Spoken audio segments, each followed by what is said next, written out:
Olá pessoal, Deus abençoe vocês. Estamos prosseguindo aí essa série de reflexões sobre esse conflito entre Israel e o Hamas. Eu já gravei 3 vídeos sobre esse assunto e é fundamental que você que quer entender melhor essa questão do conflito, assista aos outros vídeos, porque eles estão numa sequência sistemática e também histórica, então é fundamental que você veja. No primeiro vídeo eu falei sobre as 3 famílias, os 3 herdeiros de Abraão, judeus, muçulmanos e cristãos. No segundo vídeo eu falei sobre a dificuldade de haver harmonia entre esses 3 segmentos por causa da questão do fundamentalismo de cada fé. Os nossos fundamentos são diferentes, então isso dificulta a construção dessa paz. E no segundo vídeo eu falei de uma forma mais específica sobre o problema interno do próprio mundo muçulmano, porque mesmo com o nosso fundamentalismo, já existe uma certa aproximação entre os cristãos e os judeus. Os cristãos eles têm um grande respeito pelos judeus, eles entendem os judeus, eles oram pelos judeus, né? Então, de uma certa forma, apesar de todos os conflitos que já aconteceram no passado, graças a Deus hoje somos aliados. Apesar das diferenças do fundamentalismo da nossa fé. E eu já falei no vídeo anterior como isso pode ser resolvido. E entramos na dificuldade própria do mundo muçulmano, interna, a divisão entre sunitas e xiitas. E eu falei que hoje, nesse novo vídeo, nós falaríamos sobre a questão do Estado Islâmico.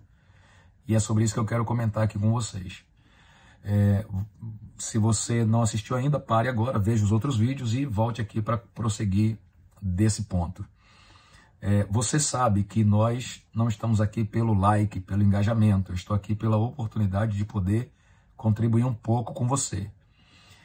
Mas, de qualquer forma, eu tenho que dizer isso. Se você considerar que esse conteúdo está sendo bênção, está te ajudando, está te instruindo, e você tem crescido com isso, compartilhe com as pessoas que você ama. Divulgue esse conteúdo para outras pessoas, ou grave um outro vídeo sobre o que estamos comentando aqui, tá bom? Então curta e compartilhe. Bom, eu disse que existem diferenças entre sunitas e xiitas, os principais segmentos do mundo muçulmano, mas falei que existe uma coisa que une esses 2 grupos, e que essa coisa acabou promovendo o surgimento do Estado Islâmico. O que é isso? É que tanto sunitas como xiitas concordam pelo fundamento da sua fé que a fé islâmica precisa ser imposta sobre todas as nações. Então, só um spoiler, só recapitulando o vídeo anterior, os cristãos hoje em dia não usam sua fé sobre o Estado. A gente trabalha pelo convencimento, pelo arrependimento das pessoas. O mundo judaico impõe a sua fé sobre o seu próprio Estado, o Estado israelense, mas não sobre outros Estados. O mundo judaico respeita de forma plena os direitos dos estrangeiros em seu Estado, até por questão da sua própria fé, fundamento do que a palavra de Deus ensina pela lei de Moisés. Mas o mundo muçulmano, tanto sunita quanto xiita, entende que essa fé precisa ser imposta sobre todos os Estados, sobre todas as nações. Então, tanto no grupo sunita como xiita, eles concordam que o mundo muçulmano precisa avançar sobre todos os governos do mundo. Eles não vão parar, eles estão numa ascensão, agregando nações ao seu conjunto de autoridade. E foi exatamente nesse ponto de acordo, nessa unidade entre sunitas e xiitas, que apareceu a brecha para a formação do famoso, eu estou tentando não usar essa palavra, né, mas eu quero dizer famigerado, famoso e famigerado Estado Islâmico. O Estado Islâmico não é o islamismo, não é. Ele é fruto do islamismo, mas ele não é o islamismo. O que é o Estado Islâmico? É um conglomerado, deixa eu tentar explicar assim, de várias nações que resolveram ser como se fosse uma nação só. É um grupo que não é oficialmente um grupo promovido pelo islamismo, mas tem a sua base de fé e de fundamento dentro do islamismo. Deixa eu tentar explicar usando outra questão. O comunismo, por exemplo. O comunismo ele está estabelecido em várias nações. Na Rússia, na China, em Cuba, agora na Guatemala, né? E outros países aí. Temos o comunismo. E dentro do comunismo tem a questão da pátria grande. Né? O que é essa pátria grande? Essa pátria grande é a ideia que se tem de que o socialismo, o comunismo, ele não tem respeito pelas fronteiras soberanas de cada país. Eles se consideram como uma nação só. Entendeu? É a pátria grande. Eles têm um hino próprio, têm uma cor própria, têm uma filosofia própria. Eles trabalham na construção dessa pátria grande por essa ideia filosófica e religiosa também de que o Estado é Deus. Entendeu? Não é místico, não é sobrenatural, mas é religioso. É a religião comunista. Mas não vou me aprofundar nisso para não sair do foco da questão do conflito entre Israel e o Hamas. O Estado Islâmico seria a pátria grande, tá, do comunismo dentro do islamismo. É a pátria grande. Isso é o Estado Islâmico. Então, os países que concordam e que estão sob o governo de alguém, de um líder, que acredita na formação desse grande Estado Islâmico, eles não respeitam as fronteiras soberanas das suas nações. Por exemplo, eu estive no Egito. O Egito hoje ele é todo árabe. Ele é completamente controlado pelo mundo árabe. Entendeu? Então, esse controle das nações, ele se dá pelo Estado Islâmico. No futuro, pode ser que se transforme numa espécie de ONU, né, de ONU islâmica. Seria isso. E como acontece com a ONU, que ela quer ter cada vez mais poder e mais influência sobre as soberanias dos países, e ela trabalha de uma certa forma velada, mas trabalha pela diminuição da soberania dos países, assim também acontece dentro do Estado Islâmico. Então ele não representa o todo do islamismo, mas ele trabalha dentro dessa ideia. E como eu falei no vídeo anterior, por incrível que pareça, quem é mais dedicado na ideia do Estado Islâmico não são os xiitas. Por incrível que pareça, que são mais radicais, mais extremistas, né? Quem mais trabalha na expansão do Estado Islâmico são os sunitas. Essa é a ideia. Por quê? Porque, primeiro, isso faz parte da fé deles. Segundo, isso dá segurança para eles e isso dá poder econômico para eles. Entendeu? É um novo império otomano que está sendo levantado sobre a terra.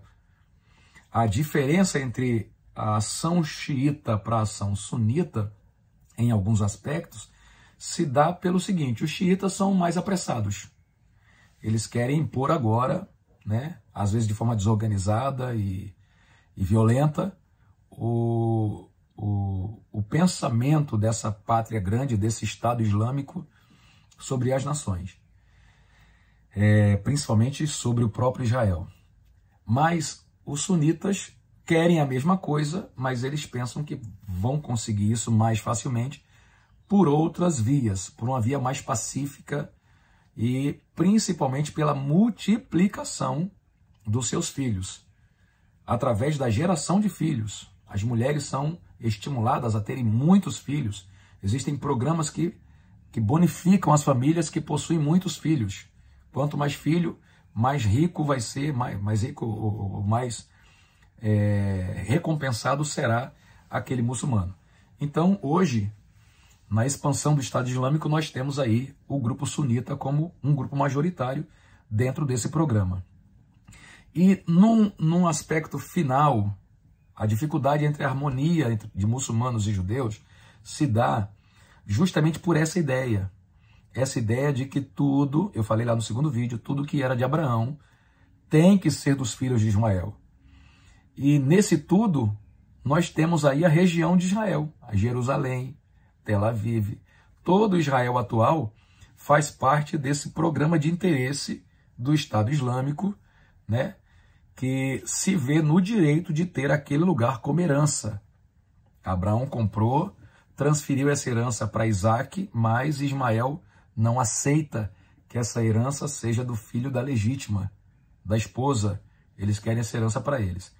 Então, quando se diz que um objetivo nacional do Irã, por exemplo, do Estado Islâmico, do Hamas e de outros grupos aí, é o extermínio de Israel, não se exagera quando se diz isso.